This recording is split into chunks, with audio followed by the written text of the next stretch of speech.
고수의 국어 강사 안종민입니다.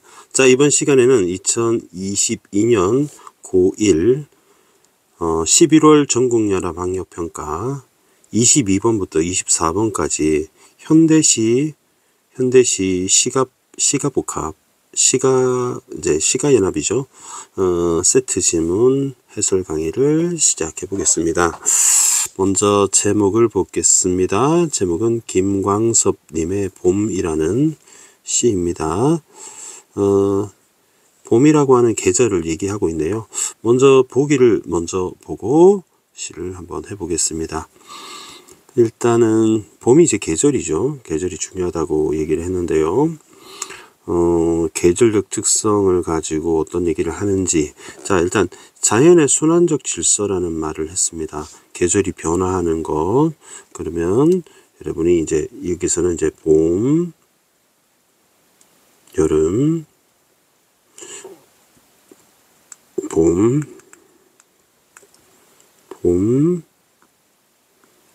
여름, 가을, 겨울입니다. 쌤이 지금 강의를 지금 찍고 있는 게 겨울인데요. 조금 전만 하더라도 굉장히 더웠던 것 같은데 가을이 쓱 하고 지나가더니 겨울이 왔습니다. 근데 참 신기한 게 이렇게 긴 세월을 사는 동안 계절이 참 춥다가도 금방 따뜻해지고 나중에는 더운 여름이 온다는 이 계절의 변화, 자연의 순환적 질서가 참 새삼스럽게 신기하기만 합니다. 자, 그러면 겨울에 소멸했던 것들이 소생한다고 되어 있잖아요. 다시 소생한다는 건 다시 살아난다는 뜻입니다. 자, 그러면 희망의 이미지를 발견하게 된다. 그리고 이 자연현상과 인간의 삶을 관련 지어서 자연을 통해서 우리가 지향하는 가치, 태도를 드러내기도 한다. 그래서 자연의 섭리, 계절의 변화, 희망, 뭐 이런 얘기를 하고 있습니다. 봄은 결국 희망을 의미하는 게겠죠. 그리고 희망을 의미한다. 자, 그러면 봄은 그 전 계절이 이제 겨울에서 이제 봄으로 넘어오는 것이겠죠. 자, 그러면 시를 한번 해석해 보겠습니다. 왼쪽 오른쪽 좀 바꾸어서 자, 시를 처음부터 보겠습니다. 얼음을 등에 지고 가는 듯. 자, 얼음을 등에 지고 간다면 굉장히 무거울 겁니다. 굉장히 무거우니까 천천히 갈 것이고요. 봄은 멀다. 봄은 멀다라고 했습니다. 봄이 멀다. 먼저 든 햇빛에 개나리가, 그럼 개나리가 이제 봄에 피는 꽃입니다. 여러분 이제 벚꽃은 알죠? 보실 노란색 개나리 아마 학기 초에 이제 교정에 피는 것을 여러분 기억하실 겁니다. 피어서 노란빛에 정이 들었다. 자연의 봄의 이제 변화, 계절의 변화를 얘기하고 있습니다. 차츰 지붕이 겨울짐을 부릴 때도 됐고, 그러니까 정리할 때가 됐다 이렇게 보시면 되겠습니다. 다음에 집 사이에 쌓은 울타리도 헐 때가 됐다. 사람들은 그 이야기를 가장 먼 데서부터 시작할 때도 온다. 그럼 뭐가 계속 온다고 했냐면은 이제 봄은 온다 이렇게 보시면 되겠죠. 봄은 온다. 지금 겨울이라서 봄이 빨리 왔으면 좋겠습니다. 그래서 봄은 사랑의 계절, 이제 봄을 자연을 긍정적으로 보고 있죠.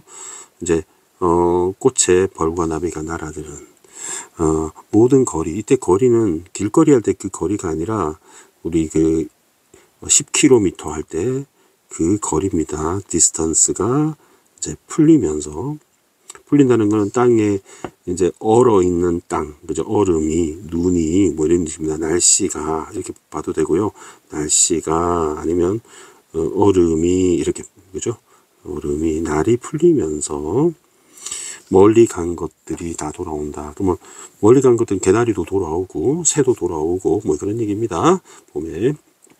서운하게 갈라진 것들도 다 돌아온다. 그러면 돌아온다는 거는 계절의 순환하고 관련된 거죠. 모든 것이 근원에서 돌아선다. 자, 순환적 질서를 이야기하고 있다. 이렇게 보시면 되겠습니다.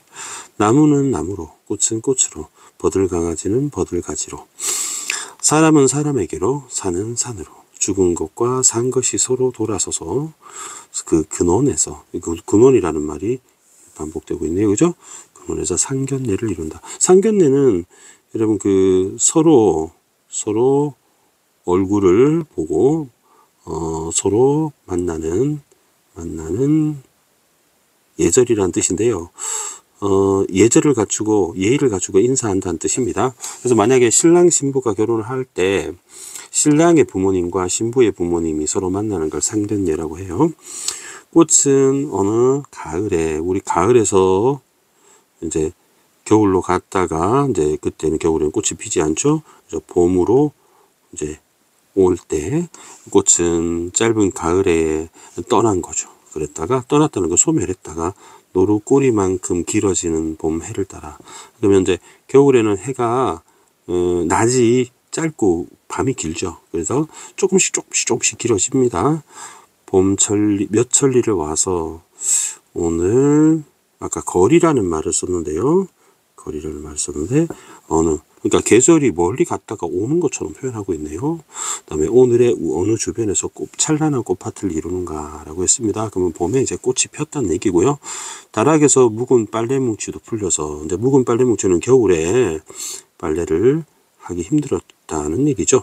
그러니까 지금은 세탁기에서 이제 세탁을 하면 되지만 겨울에 예전에는 이제 개울가에 가서 이제 빨래를 해야 되는데 얼음을 깨고 빨래하기가 힘들었던 거죠. 그래서 묵은 빨래를 이렇게 쌓아뒀다가 봄이 되면 이제 날이 풀리니까 이제 빨래를 시작한다는 얘기죠. 봄빛을 따라 나와. 그리고 산골짜기에서 겨울 산뼈를 씻으며 졸졸 흐르는 냇가로 빨래 뭉치가 간다. 이렇게 동시 같은 그런 느낌으로 표현을 했습니다. 자, 시는 간단합니다.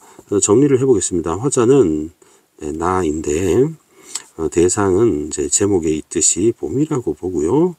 상황은 별것 없습니다. 이렇게 돌아다닌 것 같습니다.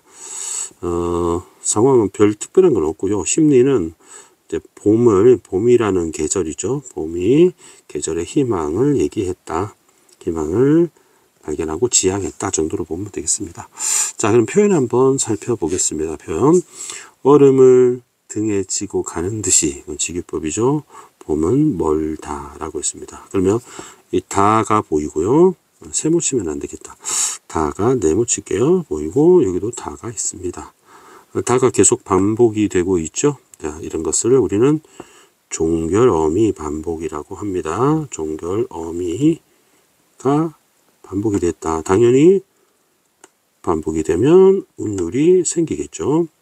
그리고 이런 운율을 우리는 각운이라 합니다. 다리에 오는 운율, 이렇게 각운입니다. 만약에 시가 이렇게 있을 때 앞부분에 오는, 가운데 오는, 다리에 오는 이 위치에 따라서 우리가 머리는 두통이라고 하고 허리는 요통이라고 하죠. 다리는 각선미라고 하잖아요. 그래서 그 각각을 두운, 요운, 각운이라고 하는데요. 요 끝부분에 있기 때문에 각운이라고 하는 것이죠. 다음에 먼저 든 햇빛이 개나리 보실보실, 보실보실하는 그 의태어잖아요. 그래서 음성 상징어가 사용되었습니다. 피어서 처음에 노란빛이, 개나리가 노란색이잖아요. 그래서 색채어가 되겠습니다. 그리고 정이 들었다. 차츰 지붕이 겨울 짐을 부를 때도 있고, 의인법이죠. 집 사이에 울타리를 헐 때도 됐다. 그러면 이 문장인과 이 문장을 보면 어떻게 해요? 겨울점을 부를 때도 됐고 울타리를 헐 때도 된다. 여기 비슷하죠. 그래서 이 부분은 대꾸법이고요. 문장 구조 반복 이렇게 얘기합니다. 문장 구조 반복이라고도 얘기하고요. 다음에 문장을 통사라고 하거든요. 그래서 통사 구조 반복이라고도 합니다. 통사 구조 반복. 선지에서는 이 두 개의 워딩 중에 어떤 것이 나올지 모르겠습니다. 자주 나옵니다. 사람들이 그 이야기를 가장 먼 데서부터 시작할 때도 온다. 왔다가 아니고 오겠다가 아니라 온다. 그럼 이렇게 하면은 현재법이라고 합니다. 이 실감 나는 표현을 줄 수 있죠. 봄은 사랑의 계절. 그 다음에 모든 거리가 풀리면서 멀리 간 것들이 돌아온다. 이게 돌아온다는 말도 이제 반복이 되고 있습니다. 이제 시어 반복이죠. 모든 것이 근원에서 돌아선다. 나무는 나무로, 꽃은 꽃으로, 버들강아지는 버들강아지로. 이건 식물입니다. 식물이고, 사람은 사람에게로, 산은 산으로. 그러면 요 5줄의 경우에는 대꾸법이라고 볼 수 있고요. 통사구조 반복이라 할 수는 없어요. 왜냐면 이게 서술어가 없기 때문에 죽은 것과 산 것이 서로 돌아서서 그 근원에서 상견례를 이룬다. 여러분 보세요. 죽은 것과 산 것이 상견례를 이룰 수는 없잖아요. 역설적입니다. 역설적이고 역설법입니다. 상견례를 이룬다 역시 니은 현재법이고요. 그 다음에 다는 가군을 사용하고 있습니다. 그 다음에 꽃은 짧은 가을에 어디쯤 갔다가, 꽃이 어딜 갔다고 표현하고 있잖아요. 식물을 갖다가 살아있는 것처럼 화류법이라고도 할 수 있고 의인법이라 볼 수 있습니다. 노루꼬리만큼 길어지는 직유법으로 볼 수 있고요. 봄 해를 따라서, 꽃이 봄을 해를 따라왔다는 얘기잖아요. 이것도 다 의인법입니다. 몇 천리를 와서 의인법이죠. 오늘의 어느 주변에서 찬란한 꽃밭을 이루는가. 이거는 영탄법 정도로 보면 좋겠습니다. 영탄법 정도로 보는 게 좋겠습니다. 다락에서 묵은 빨래 뭉치들도, 빨래 뭉치들이 시냇가로 간다라고 했잖아요. 그럼 이것도 화류법 또는 의인법 둘 다 볼 수 있습니다. 산 뼈를 씻으며, 이것도 화류법 또는 의인법으로 볼 수 있고요. 그 다음에 졸졸이라는 것은 음성 상징어가 되겠죠. 자, 여러분 그 화류법을 가르쳐 드리면, 활유법이라는 것은 이런 뜻입니다.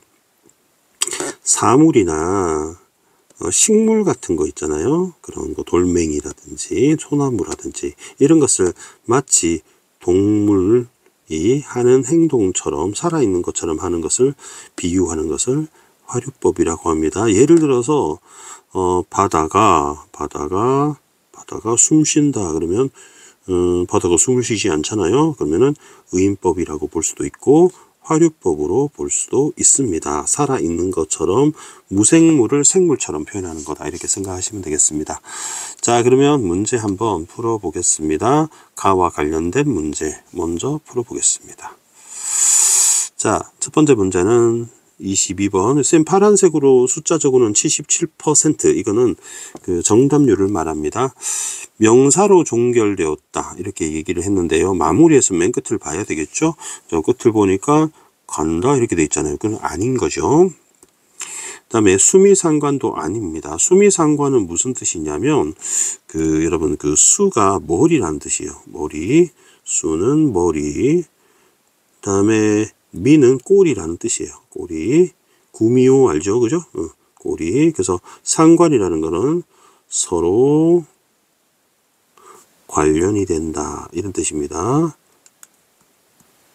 관련된다. 수미상관이라고도 하고 수미상응이라고도 합니다. 자, 이건 무슨 뜻이냐면 시가 이렇게 있다면 이 앞부분하고 뒷부분하고 끝부분하고 첫 부분하고 끝부분하고 서로 관련된다, 이런 뜻이 수미상관이라는 개념입니다. 자, 그러면 한번 볼게요. 자, 이 부분에 나와 있는 표현이랑 1년에 나와 있는 표현이 좀 서로 관련이 돼야 되거든요. 근데 전혀 관련이 없어요. 전혀 관련이 없으니까 수미상관도 아닌 거예요. 그 다음에 청유형 어미 한번 볼게요. 청유형 어미는 Let's go 할 때 뭐뭐 하자, 이런 뜻이고요. 일단은 우리 나를 안 봤기 때문에 패스하겠습니다. 유사한 문장 구조 반복 아까 있었죠.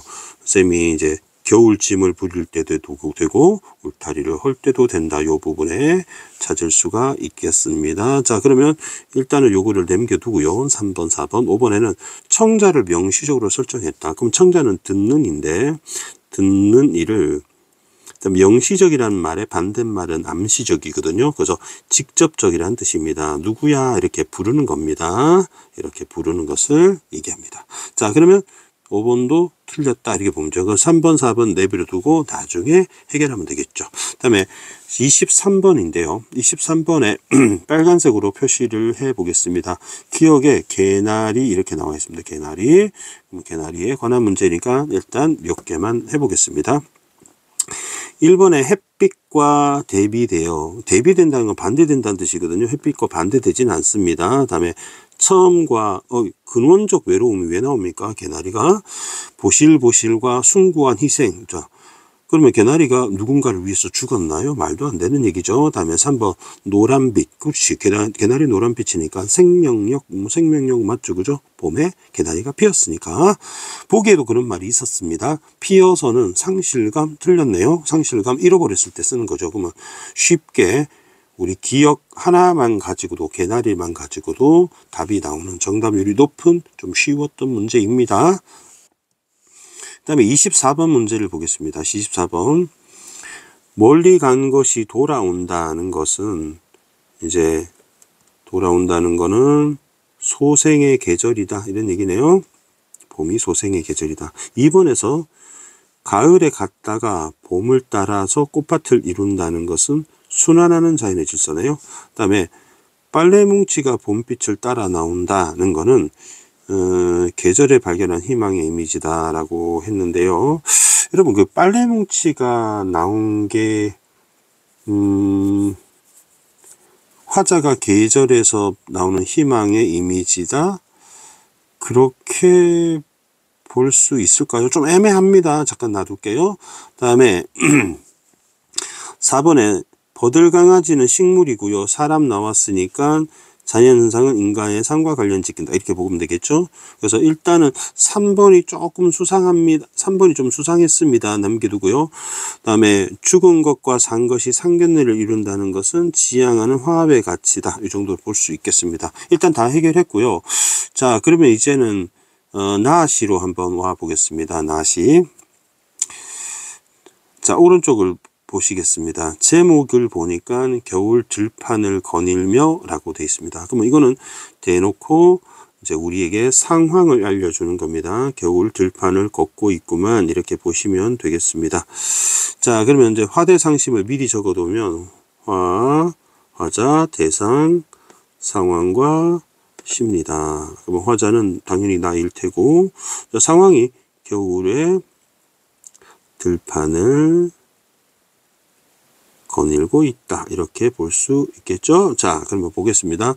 가까이 다가서기 전에는 아무것도 가진 것 없어 보이는, 아무것도 피울 수 없을 것처럼 보이는 겨울 들판을 거닐며 라고 되어 있습니다. 그러면 요것은 선생님이 아까 미리 말을 했던 상황입니다.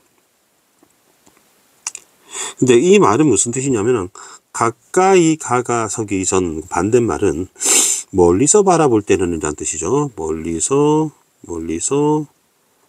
바라볼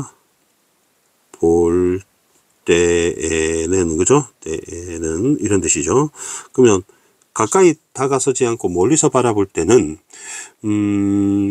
가진 것 없어 보이고, 그죠? 가진 것이 없어 보이고 피울 수 없을 것처럼 보였어요. 그럼 뒤집어서 말을 하면, 가까이 다가서서 보니 가진 게 있고 피울 수 있다는 걸 알았다는 뜻이 되는 거죠.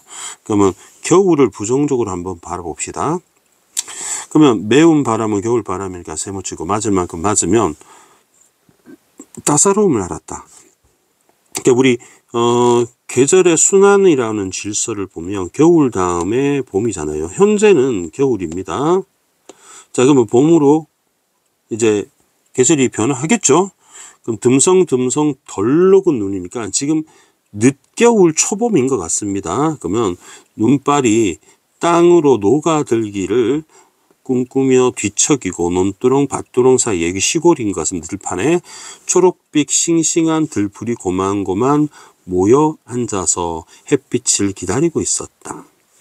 신발 아래 질척거리는, 눈이 녹으니까 이제 진흙이 되겠죠. 달라붙는 흙의 무게가 삶의 무게만큼 힘겨웠다는 것은 살아가는 게 힘든데 흙의 무게도 힘들다, 이렇게 이해하는 거죠. 그러면 자연과 인간의 삶을 연결하고 있습니다. 우리 살아가는 게 힘들잖아요.